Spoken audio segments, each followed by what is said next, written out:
नमस्कार दोस्तों, हमारी आज की कहानी का नाम है फर्ज। माँ कुछ ज़्यादा ही सिर चढ़ा रखा है आपने भाभी को। अभी तो घूमने गई थी हनीमून पे, फिर से जाने की क्या ज़रूरत थी। क्या बात कर रही है प्रिया? नई नई शादी है दोनों की, थोड़ा समय साथ बिताएंगे तभी तो एक दूसरे को जान पहचान पाएंगे। माँ आप कुछ समझती नहीं, इतना सिर मत चढ़ाओ, बहू को पछताओगी। चल छोड़ इन बातों को, मुझे कुछ काम है, मैं बाद में बात करती हूँ बेटा। इतना कहे उषा जी ने फ़ोन रख दिया। उषा जी का छोटा सा परिवार था, पति रमेश जी और दो बच्चे, बड़ी बेटी प्रिया और छोटा बेटा समर। प्रिया समर से बड़ी थी और उसकी शादी भी पहले हो गई थी। समर की शादी कुछ महीनों पहले साक्षी से हुई थी। साक्षी एक बहुत ही प्यारी लड़की थी। उषा जी भी साक्षी को बहुत प्रेम से रखती। प्रिया को भी साक्षी बड़ी ननद का मान सम्मान देती, लेकिन प्रिया खुद को बड़ी ननद होने का दंभ रखती। प्रिया घर की अकेली बेटी और पहली संतान थी, सो अपने पिता का खूब दुलार पाया, जिसके कारण तेज स्वभाव और मुंहफट हो गई थी। प्रिया के स्वभाव से उषा जी बहुत चिंतित रहती।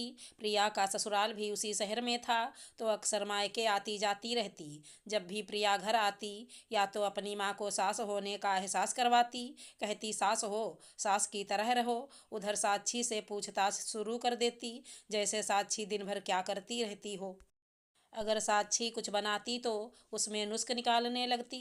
एक बार साक्षी ने घर के डेकोरेशन के में कुछ चेंज किए, जिसकी सबने तारीफ की, लेकिन प्रिया जब घर आई तो आते ही शुरू हो गई, यह कैसे कलर के पर्दे ले आई, बिल्कुल मैचिंग नहीं है दीवारों से, मुझे तो बिल्कुल पसंद नहीं है ऐसे कलर। साक्षी तुम्हारी चॉइस तो मुझे बिल्कुल पसंद नहीं आती।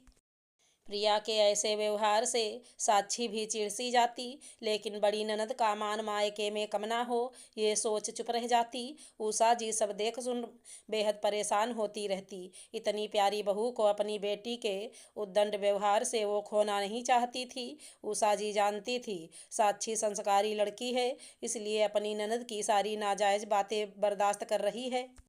लेकिन जिस दिन ये सब्र टूटा, उस दिन ये घर टूटना भी तय था।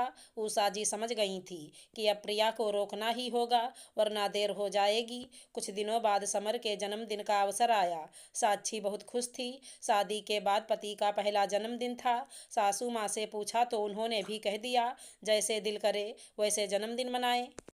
खुश हो साक्षी बहुत मन से तैयारियों में जुट गई थी। उषा जी से सलाह कर सुबह सत्यनारायण की पूजा और शाम को कुछ करीबी रिश्तेदारों के साथ साथ अपने ननद को भी सपरिवार आने का निमंत्रण भेज दिया। साक्षी ने जन्मदिन के लिए तैयारियों में लगी अपनी बहू को अकेली परेशान होता देख उषा जी ने सोचा, अगर प्रिया को बुला लेती तो साक्षी की थोड़ी मदद हो जाती। ये सोच उषा जी ने प्रिया को फ़ोन लगाया।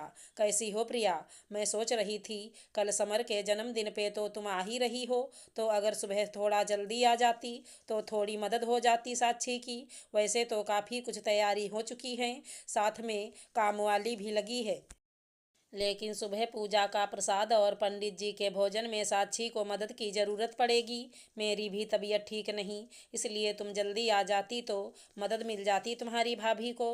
अब इतना कुछ करने को किसने कहा था साक्षी को, और जब सोच ही लिया है तो करे फिर। इतनी गर्मी में मुझसे नहीं होगा कोई काम वाम। और माँ आप भी ना, आपकी बहू क्या 10 लोगों का खाना भी नहीं बना सकती, जो आपने मुझे फ़ोन कर दिया। वाह माँ, बहू से इतना मोह और खुद की बेटी से जरा भी मोह नहीं आपको माँ। प्रिया की बातें सुन उषा जी दंग रह गईं। कैसी बातें कर रही हो प्रिया, तुम्हारे भाई का जन्मदिन है और साक्षी ने नहीं कहा तुम्हें बुलाने को, ये मैंने खुद अपनी मर्जी से तुझे फ़ोन किया है। और रही बात इतना कुछ करने की, तो अगर साक्षी अपने पति का जन्मदिन बढ़िया से मनाना चाहती है तो इसमें बुराई क्या है।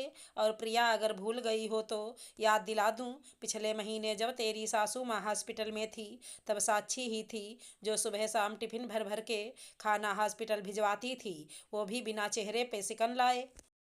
वाह माँ, आप तो बहू के गुणगान में लग गईं। माना कि साक्षी ने खाना भेजा था, ये तो फर्ज है उसका, आखिर बड़ी ननद हूँ उसकी। प्रिया तैस में आ अपनी माँ से बहस करने लगी। भाभी के फर्ज तो तुझे खूब मालूम है प्रिया, लेकिन कभी ननद के क्या फर्ज होते हैं ये भी याद कर लिया कर।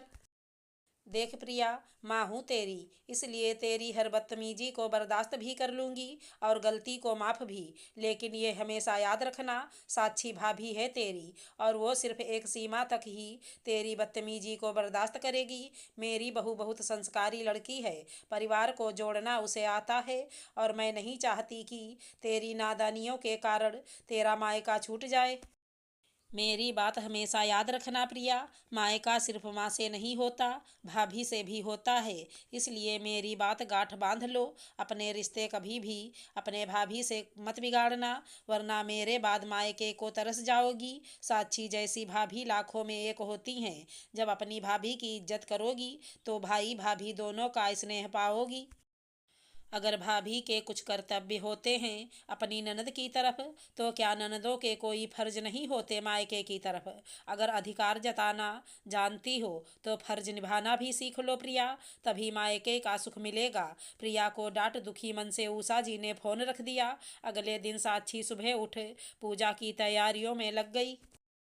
उषा जी भी अपनी बहू की मदद करने लगीं। साक्षी के बार बार मना करने पे भी उषा जी अपनी बहू की सहायता कर रही थी।